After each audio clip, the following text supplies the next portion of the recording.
नमस्कार, मैं नीलम सिंह। आप देख रहे हैं जेएस न्यूज। आइए नजर डालते हैं इस वक्त की बड़ी खबर पर।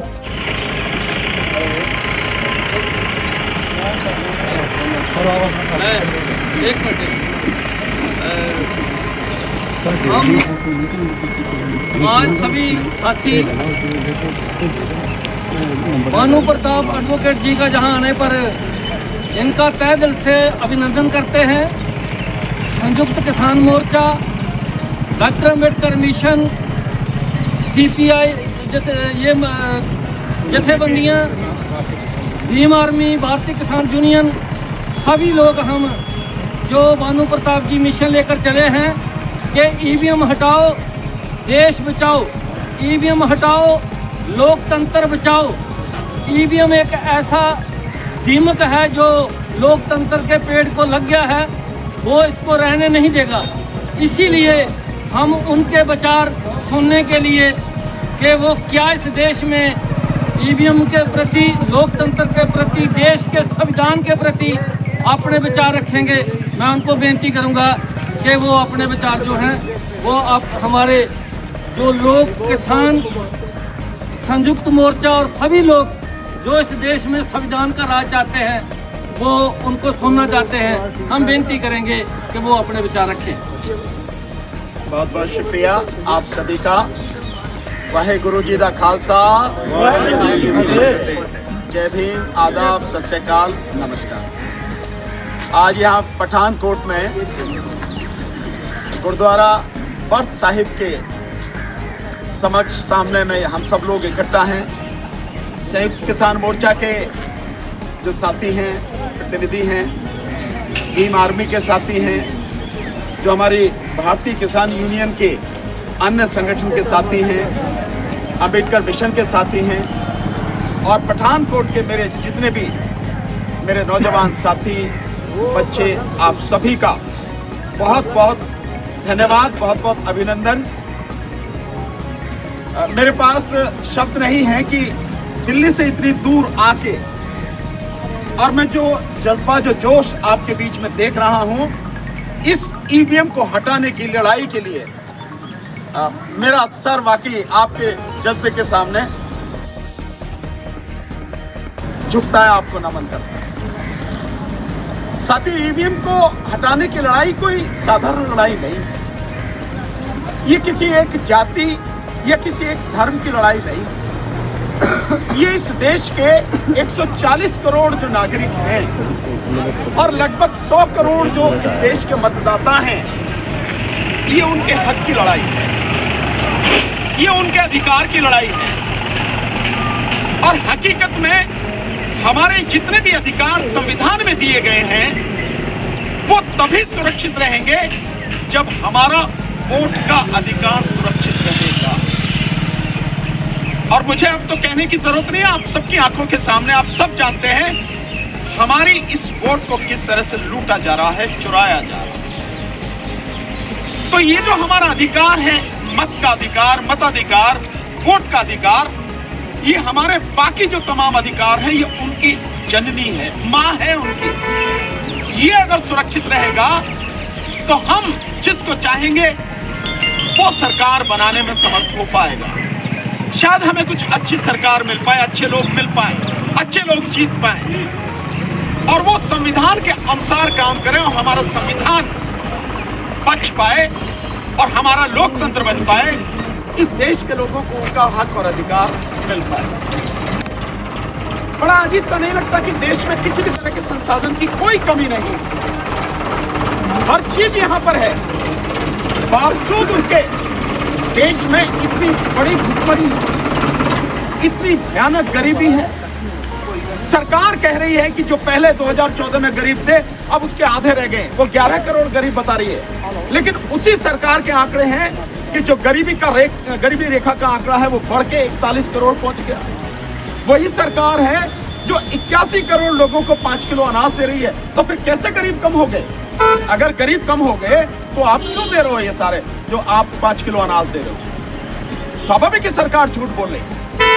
बेरोजगारी का आंकड़ा इतना बड़ा है कि देश में जितने जो युवा हैं हमारे, जो ग्रेजुएट हैं, उनमें से आधे बच्चों को नौकरी ही नहीं मिलती है, कोई रोजगार ही नहीं मिलता है। और काम करने लायक जो आबादी है देश की, उसमें से 60% के पास में कोई काम नहीं। ये सरकारी आंकड़े हैं।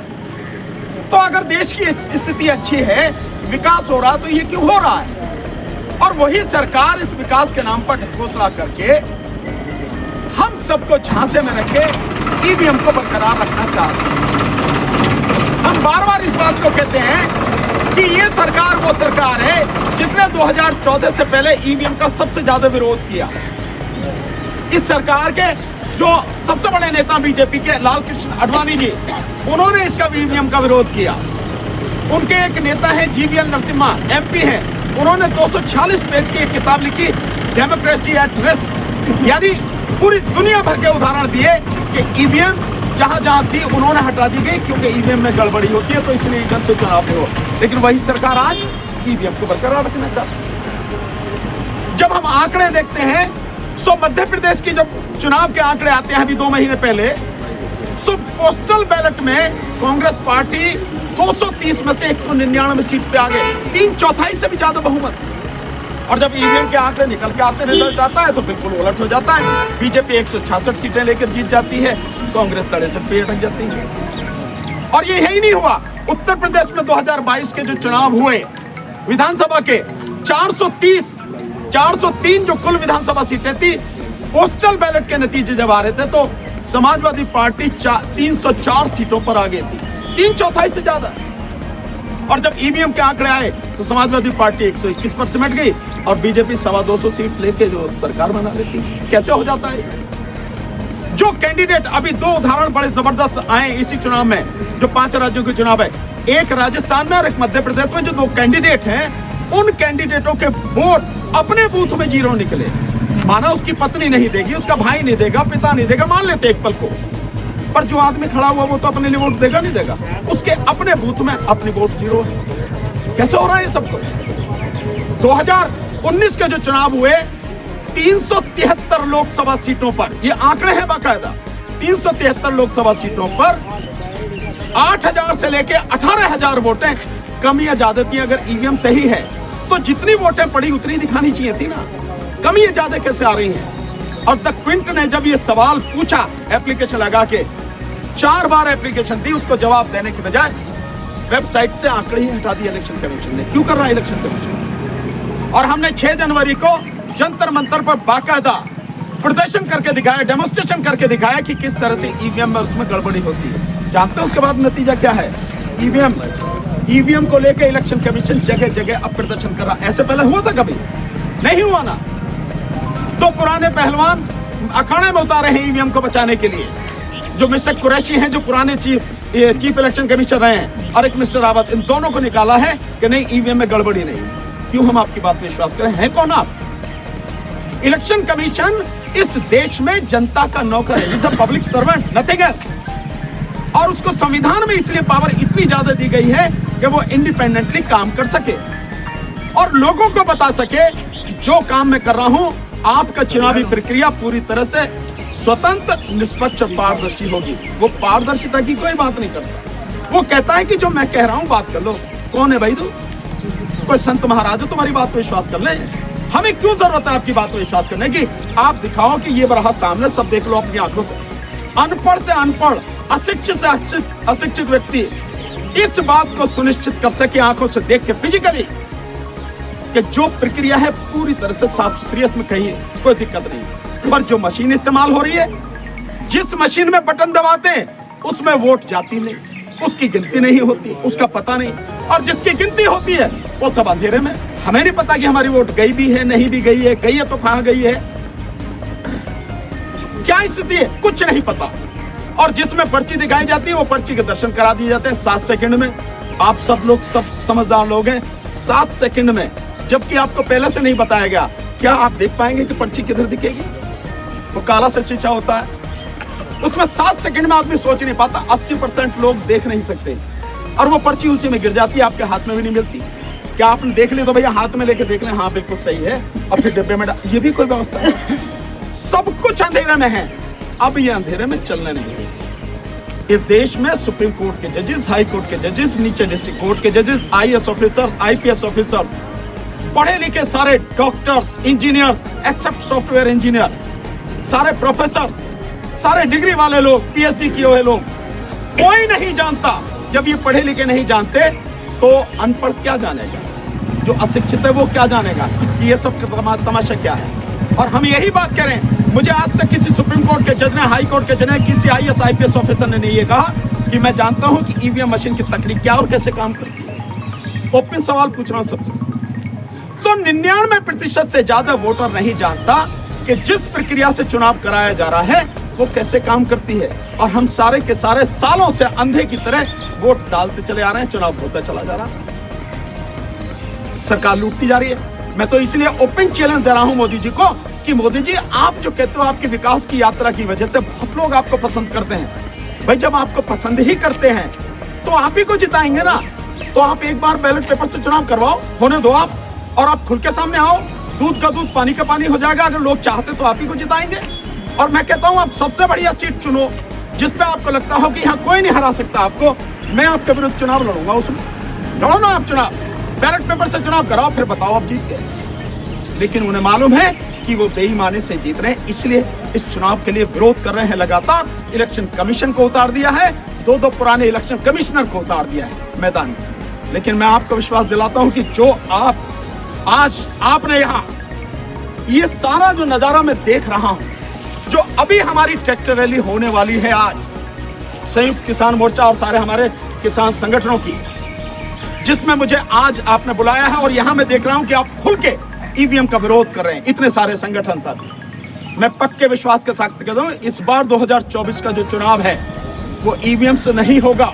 इलेक्शन कमीशन कुछ भी कर ले, गांव में विरोध होगा। कोई भी ईवीएम गांव में घुस नहीं पाएगी, बूथ तक पहुंच नहीं पाएगी। इस बार का चुनाव केवल और केवल बैलेट पेपर से होगा, इसके अलावा नहीं होगा। बोले सो निहाल। बंद करो, बंद करो, बंद करो, ईवीएम मशीन बंद करो, बंद करो, बंद करो। ईवीएम हटाओ, देश बचाओ। ईवीएम हटाओ, देश बचाओ। ईवीएम हटाओ, लोकतंत्र बचाओ। ईवीएम हटाओ, लोकतंत्र बचाओ। बैलेट पेपर ईवीएम हटाओ, बैलेट पेपर लाओ। ईवीएम हटाओ, बैलेट पेपर लाओ। ईवीएम हटाओ, बैलेट पेपर लाओ। ईवीएम हटाओ, बैलेट पेपर लाओ। साथियों, बस एक बात कह के मैं अपनी बात खत्म करूंगा।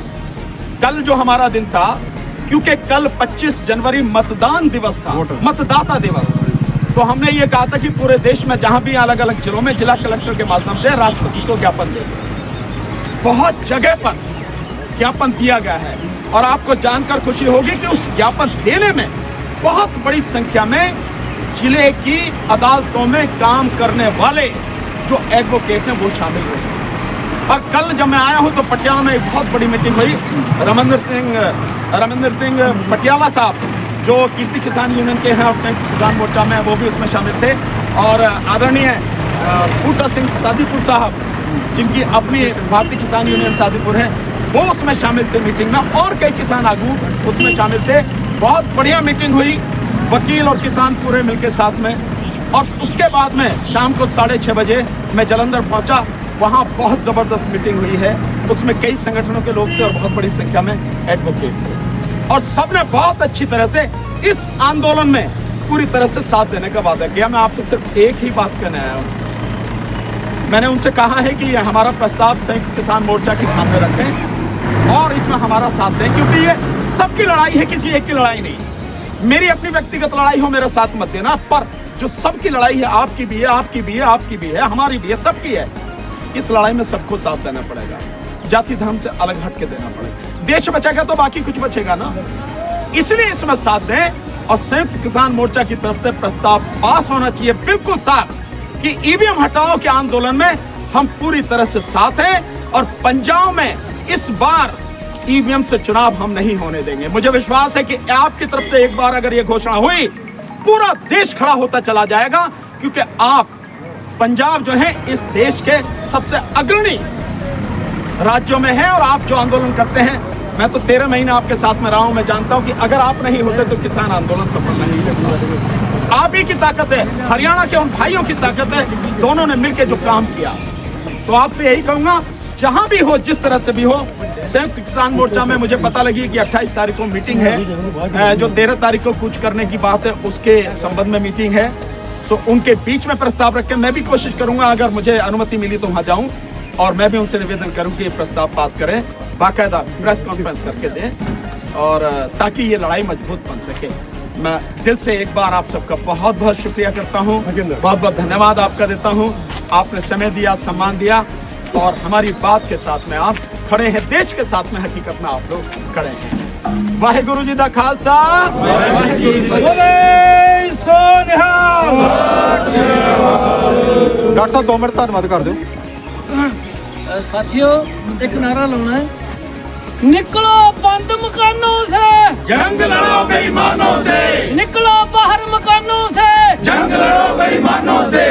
ਹੁਣ ਅਸੀਂ ਡਾਕਟਰ ਸਾਹਿਬ, ਜਿਹੜਾ ਅਗਲਾ ਪ੍ਰੋਗਰਾਮ ਡਾਕਟਰ ਸਾਹਿਬ ਧੰਨਵਾਦ ਇੱਕ ਮਿੰਟ ਜਿਹਨਾਂ ਦੇਣਾ ਵਕੀਲ ਸਾਹਿਬ ਬਾਨੂ ਪ੍ਰਤਾਪ ਸਿੰਘ ਜੀ ਗੁਰਦੁਆਰਾ ਸਾਹਿਬ ਦੇ ਅੰਦਰ ਵੀ ਜਾਣਾ ਚਾਹੁੰਦੇ ਆ। ਹਾਂ, ਜਿਹੜੇ ਆਮ ਹੀ ਲੋਕਾਂ 'ਚ ਵਿਚਰਦੇ ਰਹਿੰਦੇ ਆ, ਸੰਘਰਸ਼ ਦੇ ਵੇਲੇ ਨਹੀਂ, ਦੁੱਖ ਸੁੱਖ ਦੇ ਵੇਲੇ ਵੀ, ਖੈਰ ਸੁੱਖ ਦੇ ਵੇਲੇ ਵੀ, ਖੁਸ਼ੀਆਂ ਦੇ ਵੇਲੇ ਵੀ ਕਿਸਾਨਾਂ ਦੇ ਨਾਲ ਹਮੇਸ਼ਾ ਚਲੇ ਰਹਿੰਦੇ ਆ। ਸਰਦਾਰ ਕੇਵਲ ਸਿੰਘ ਜੀ ਕੰਗ ਉਹ ਆਪਣੇ ਵਿਚਾਰ ਜਿਹੜੇ ਆ ਰੱਖਣਗੇ। ਸਰਦਾਰ ਕੇਵਲ ਸਿੰਘ ਜੀ ਕੰਗ। ਪਰਮ ਸਤਿਕਾਰਯੋਗ ਗੁਰੂ ਸਾਹਿਬ ਸੰਗਤ ਜੀ, ਵਾਹਿਗੁਰੂ ਜੀ ਕਾ ਖਾਲਸਾ, ਵਾਹਿਗੁਰੂ ਜੀ ਕੀ ਫਤਿਹ। ਬਹੁਤ ਵਧੀਆ ਵਿਚਾਰ ਕੀਤੇ ਆ ਇਹਨੇ, ਪਰ ਇਹ ਆ ਵੀ ਚਲੋ ਹੌਲੀ ਹੌਲੀ ਤੁਰੇ ਰਹੋ, ਕਰਨੀ ਪਰਮੇਸ਼ਰ ਨੇ ਆ ਕਿਰਪਾ। ਸਾਡਾ ਤੇ ਯੂਨੀਅਨ ਦਾ ਮੁੱਦਾ ਹੈਗਾ ਵੀ ਸਰਕਾਰਾਂ ਜਿਹੜੀਆਂ ਬੜੀਆਂ ਸ਼ੈਤਾਨ ਆ, ਪਾਰਟੀਆਂ ਬੜੀਆਂ ਨਾ ਵੰਡੀਆਂ ਏ, ਸਰਕਾਰਾਂ ਦਾ ਬੜਾ ਉਲਟਾ ਇੱਕ ਰਵੱਈਆ ਹੁੰਦਾ ਹੈ, ਤੇ ਕਾਲਪੁਰਖ ਹੀ ਕਿਰਪਾ ਕਰੂਗਾ। ਸਾਨੂੰ ਆਸ ਆ ਵੀ ਵਧੀਆ ਨਤੀਜਾ ਨਿਕਲੂਗਾ। ਸਾਡਾ ਤੇ ਮੇਨ ਮੁੱਦਾ ਜਿਹੜਾ ਧਰਨੇ ਦਾ ਸੀ 18 ਤਰੀਕ ਦਾ ਪਾਣੀ ਦਾ। ਪਾਣੀ ਵੇਖੋ ਜੇ ਇੱਥੇ ਇਸ ਤਰ੍ਹਾਂ ਚੱਲਦਾ ਰਿਹਾ 31 ਤੱਕ ਪੀਣੀ ਜੋਗਾ ਪਾਣੀ ਵੀ ਨਹੀਂ ਰਹਿਣਾ। ਦੂਜਾ ਪੀਣ ਜੋਗਾ ਛੱਡ ਕੇ ਫਸਲਾਂ ਵੀ ਬਰਬਾਦ ਹੋਣੀਆਂ। ਜਿਸ ਤਰ੍ਹਾਂ ਪਾਰਟੀ ਨੇ ਚਲੋ ਜੀਰਾ ਫੈਕਟਰੀ ਬੰਦ ਕੀਤੀ, ਉੱਥੇ ਮਾੜੀ ਹਾਲਤ 40 ਪਿੰਡਾਂ 'ਚ ਹੋ ਗਈ, ਉਹ ਵੀ ਰਾਜੇਵਾਲ ਦੀ ਬਦੌਲਤ ਕਾਲਪੁਰਖ ਨੇ ਕਿਰਪਾ ਕੀਤੀ। ਉਹਨੇ ਇੱਕੋ ਹੀ ਬਿਆਨ ਦਿੱਤਾ ਵੀ ਸੀਐਮ ਇੱਥੇ ਉਹ ਰੋਡ ਤੋਂ ਲਾਂਭੇ ਆ, ਲਾਵਾਂਗੇ ਤੇ ਅਸੀਂ ਚੰਡੀਗੜ੍ਹ ਬੰਦ ਕਰਾਂਗੇ। ਤੇ ਦਿਨ ਉਹਨੇ 2 ਨਹੀਂ ਕੱਢਿਆ, ਜਿਹੜਾ ਸੀਐਮ ਇਸ ਵੇਲੇ ਮਾਨ ਸਾਹਿਬ ਜਿਹਨੂੰ ਮੌਕਿਆਂ ਤੇ ਆਂਦੇ ਆ, ਇਹਨੇ 2 ਦਿਨ ਨਹੀਂ ਕੱਢੇ, ਬਿਆਨ ਦੇ ਦਿੱਤਾ ਵੀ ਇਹ ਫੈਕਟਰੀ ਸਦਾ ਲਈ ਬੰਦ ਰਹੂਗੀ। ਉਹਦੇ ਕਰਕੇ ਹੁਣ ਵੇਖ ਲਓ ਤੁਸੀਂ ਵੀ ਜਿਹੜਾ ਪਾਣੀ ਜੇ ਸਾਡੀ ਮਾਲ ਇਸ ਤਰ੍ਹਾਂ ਸਾਨੂੰ ਕੱਢਣ ਦੀ ਇੰਨੀ ਲੋੜ ਨਹੀਂ। ਵੀ ਕਿੱਥੇ ਕਾਲਪੁਰਖ ਦੇ ਵੇਖੋ ਲੀਲਾ ਰਚਾਈ ਆ, ਕਿੱਥੇ ਬਰਫ਼ ਪੈਣ ਡਈ ਆ, ਕਿਸ ਤਰ੍ਹਾਂ ਨਾਲੇ ਨਦੀਆਂ ਬਣੇ, ਸੂਏ ਖਾਲ ਬਣੇ ਆ। ਉਹਦਾ ਪਾਣੀ ਅਸੀਂ ਵਰਤ ਸਕਦੇ ਆ ਜੇ ਸਾਡੀ ਸੋਚ ਚੰਗੀ ਹੋਏ ਤੇ। ਉਹਦੇ 'ਚ ਵੀ ਕੁਝ ਕਨੈਕਸ਼ਨ BJP ਪਾਰਟੀ ਨੇ ਨਜਾਇਜ਼ ਦਿੱਤੇ। ਉੱਥੇ ਲੋੜ ਹੈ ਨਹੀਂ ਕਨੈਕਸ਼ਨਾਂ ਦੀ, ਉੱਥੇ ਨਹਿਰ ਦਾ ਪਾਣੀ ਬੰਦ ਕਰਕੇ ਥੱਲਿਓਂ ਪਾਣੀ ਕੱਢਣ ਲਾਤੇ। ਕੋਈ ਏਡੀ ਸੋਚ ਵਧੀਆ BJP ਦੀ ਨਹੀਂ ਜਿੰਨਾ ਚਿਰ ਰਹੀ। ਹੁਣ ਵੇਖੋ ਵੀ ਜੇ ਇੰਨਾ ਕਿ ਅਸੀਂ ਜਾਗਦੇ ਰਹੇ ਤੇ ਕਿਰਪਾ ਪਰਮੇਸ਼ਰ ਕਰੂਗਾ।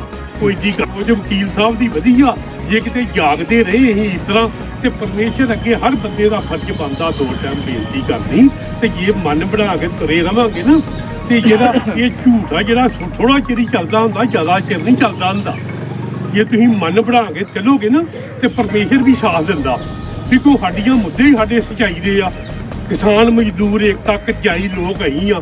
ਜਿੱਦਾਂ ਹੁਣ ਇਲੈਕਸ਼ਨ ਆਈ ਹੈ, ਇੱਥੇ ਵੀ ਲਕੀਰ ਫੜਾਵਾਂਗੇ। ਹੁਣ 28 ਤਰੀਕ ਨੂੰ ਪਤਾ ਲੱਗਣਾ ਵੀ ਕਦੋਂ ਧਰਨਾ ਵੱਜਦਾ। ਧਰਨਾ ਬਿਲਕੁਲ ਜਾਇਜ਼ ਬੱਗਾ ਦਿਆ, ਲੋਕਾਂ ਸਾਥ ਮਈਆਂ ਬੀਬੀਆਂ ਵੀ ਦੇਣਾ।